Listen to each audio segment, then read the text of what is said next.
Hi viewers, now we are going to today testing of hydrogen gas.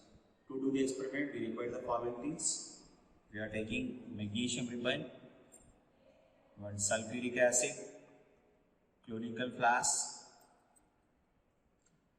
match box, next holder. Now first take conical flask.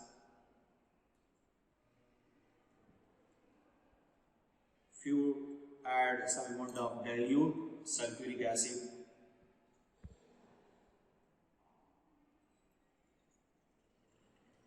Now we are able to see the formation of the bubbles.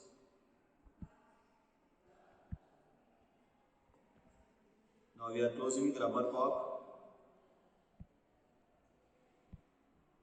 Now we are able to see the bubbles.